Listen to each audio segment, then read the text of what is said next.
안녕하세요. 백희나 작가님의 알사탕 한번 리뷰해 보겠습니다.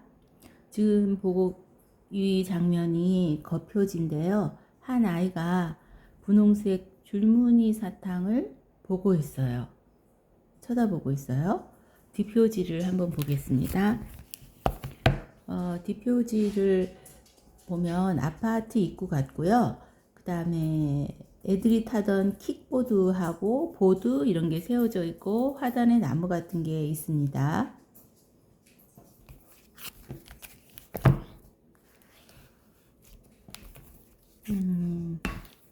출판사는 책 읽는 곰입니다. 백희나 작가님은요, 백희나 작가님은 2020년 3월 31일 아동문학계 노벨상이라 불리는 린드그랜드상을 수상하셨다고 합니다. 린드그랜드상은 말갈량이 삐삐의 작가 린드그랜드의 정신을 기르기 위해서 스웨덴 정부가 만든 상이라고 하네요. 상금이 무려 6억 원에 달한다고 합니다. 67개국에서 240명 후보가 올랐었다고 합니다. 백희나 작가님의 작품의 공통적인 주제는 위로와 응원이라고 하는데요. 구름빵, 이상한 엄마, 이상한 손님, 꿈에서 맛본 똥파리, 달샤베트, 장수탕 선녀님 등등에서 볼 수 있는 작가님의 위로는요. 함께라는 믿음입니다. 함께함으로써 주는 위로를 그렸다고 할까요? 우리는 누구나 할 거 없이 힘든 시련을 겪지만 서로가 서로의 힘듦과 어려움을 잊지 않고 있으면서 서로에게 기대고 견딜 수 있다. 그런 위로의 힘을 그림책에서 보여줍니다. 그리고 또 하나는 음식인데요. 음식을 통한 위로는 뭐 사탕, 알사탕에서의 사탕, 그 다음에 뭐 달샤베트의 샤베트, 구름빵의 빵, 장수탕 선녀님에서는 요구르트, 그리고 이상한 엄마에서는 뭐 달걀, 이런 음식을 통해서 위로를 주는데요. 이렇게 위로를 받은 주인공은 수동적이고 소극적이고 그런 태도에서 주체적인 존재로 변화되게 됩니다.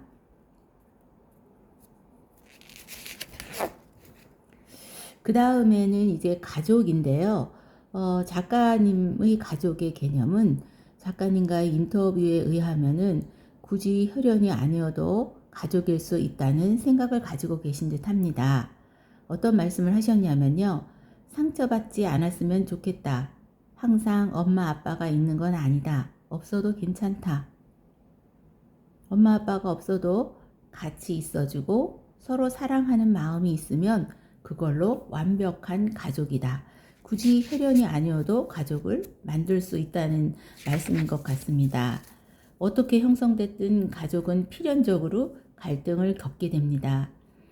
그런데 그 갈등을 다툼으로 인해서 가족 관계가 멀어질 건지 아니면 서로 협력하고 위로하면서 성장할 것인지는 각자의 선택이겠죠.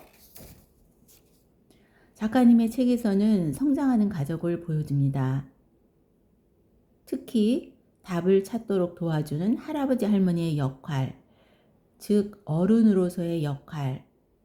어른은 어른다워야 어른이라고 생각합니다. 나이는 누구나 저절로 먹게 되는 것이지만 어른다운 어른이 되려면 배우고 공부해야만 할 수 있다고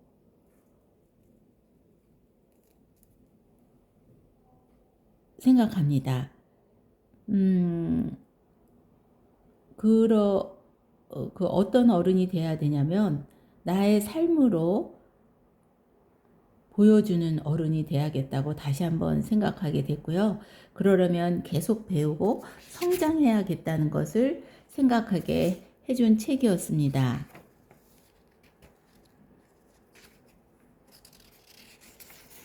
그 다음에 작가님의 작품 세계인데요. 작가님의 작품 세계를 보면은 그림만을 그린 게 아니고 실제로 직접 그분이 인형을 만들고요. 정교한 세트를 준비하신다고 합니다. 작가님은 이 세상을 조그맣게 꾸민다는 생각으로 세트를 만든다고 합니다. 그래,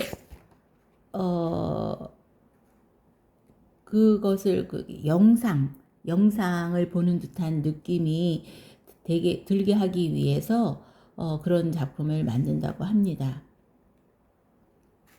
자, 그러면 알사탕에 대해서 대충 얘기를 추려보면요. 9살 동동이의 이야기입니다.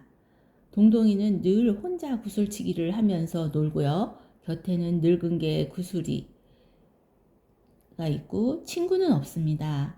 엄마는 보이지 않고요. 할머니는 돌아가셨습니다. 아빠는 끝없이 잔소리를 하시는데요. 그림책 한 페이지에 달하는 잔소리를 합니다.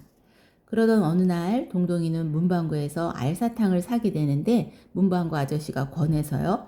그 알사탕은 평범한 알사탕이 아닌 마음의 소리를 들을 수 있는 알사탕이었습니다. 자, 그러면 책을 한번 살펴볼게요. 여기 알사탕 일단 앞면지를 한번 보면요. 앞면지는 이렇게 흐릿하게 분명하지 않게 그림이 놀이터 풍경이 나옵니다. 놀이터 풍경이 있는데요. 분명하지 않고 나무가 있고 뭐 이렇게 어렴풋이 미끄럼틀 보이고 뭐 이런 장면입니다. 그런데 뒷면지를 보게 되면요. 같은 장면입니다. 같은 장소입니다. 장면이 아니고. 근데 이번에는 좀 명확해졌고요. 그 다음에 아무도 없는 것이 아니라 동동이가 있고요. 두 아이가 있는데 한 아이가 동동이거든요. 선명한 바탕에 두 아이가 노는 모습이 들어갔습니다. 동동이하고 어느 아이 하나가 킥보드하고 보드를 타고 있죠. 그러니까 책을 읽다 보면 뭔가 달라지는 상황이 있나 보다 이렇게 알 수도 있게 생각해 볼 수 있겠죠. 그러면서 앞면지와 뒷면지의 차이를 볼 때 무엇이 이 아이 동동이를 변화시켰을까 궁금해지기도 합니다. 동동이가 이렇게 친구와 놀 수 있었던 것이 이유가 무엇일까 생각하면서 읽으면 될 것 같아요. 자, 여기 알사탕이 4개, 알사탕이 아닙니다. 참, 구슬이 이렇게 있고요.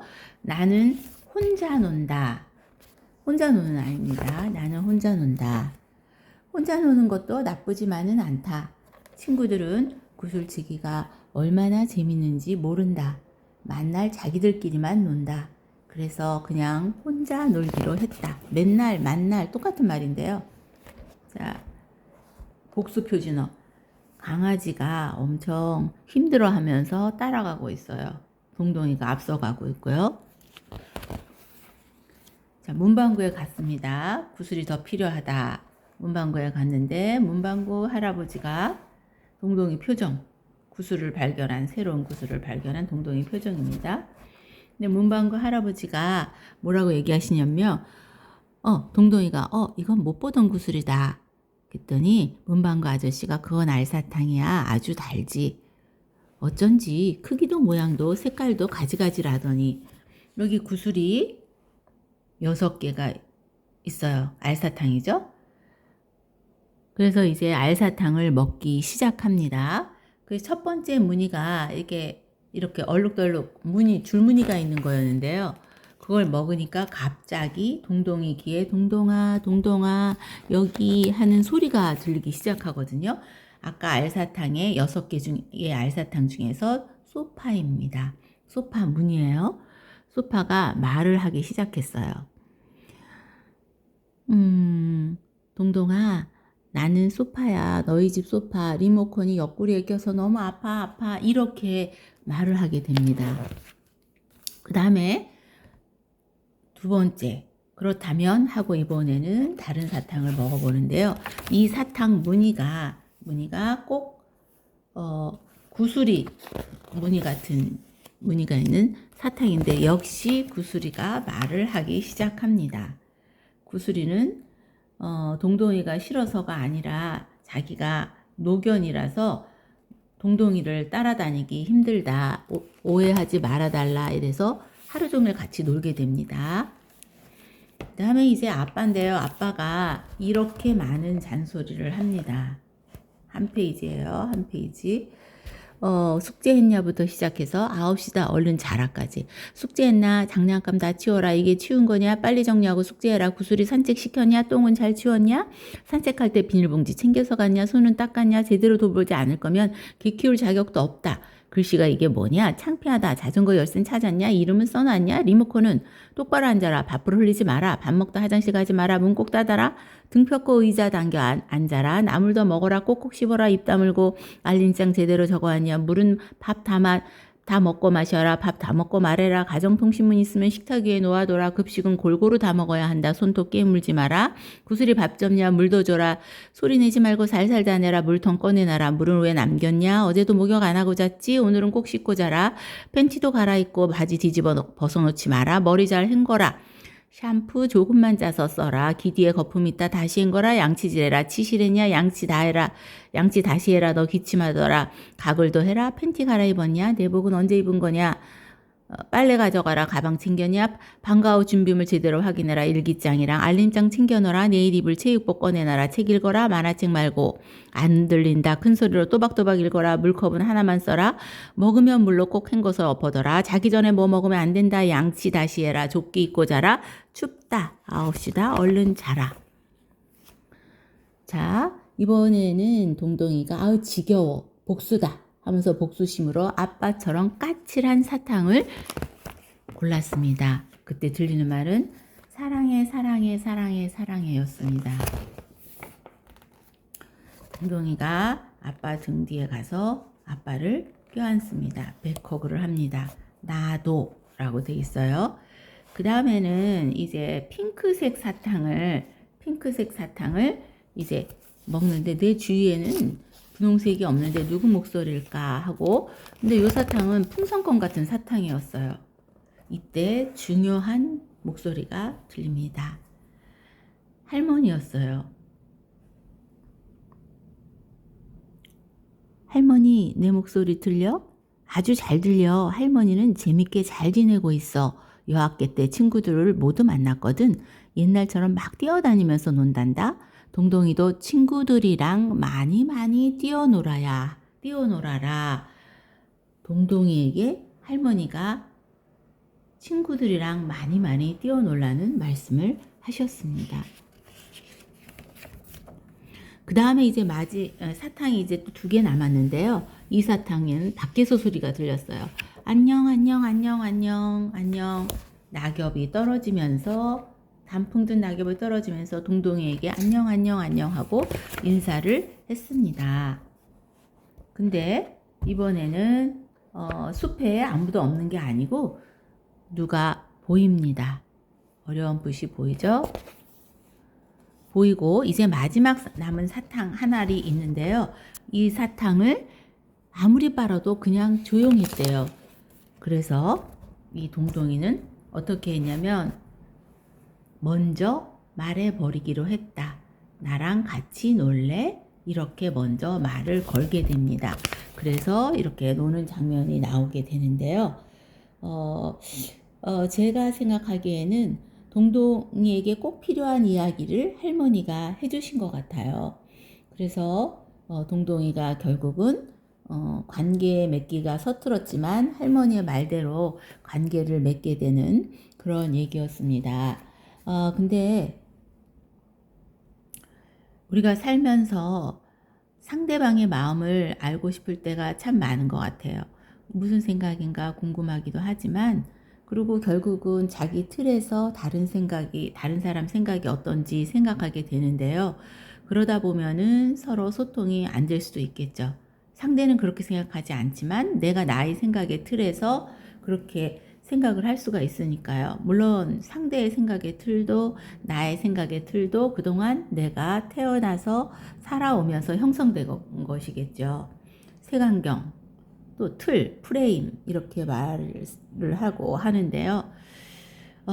그래서 저는 개인적으로 물론 제 생각이지만 일단은 상대에 대해서 장점을 먼저 보려고 하고 처음 만났을 때 그리고 좋게 생각하면서 대하기 시작할 때 관계를 맺기 쉬울 것 같아요. 혹시 나를 싫어하려나? 안 놀아주면 어떡하지? 동동이는 약간 그런 생각도 있지 않았을까 하는 생각도 해봅니다. 어쨌든 할머니가 동동이에게 꼭 필요한 이야기를 해줘서 동동이는 관계 맺기에 성공했습니다. 제 생각이었으니까 작가님 생각하고는 다를 수도 있겠죠. 감사합니다.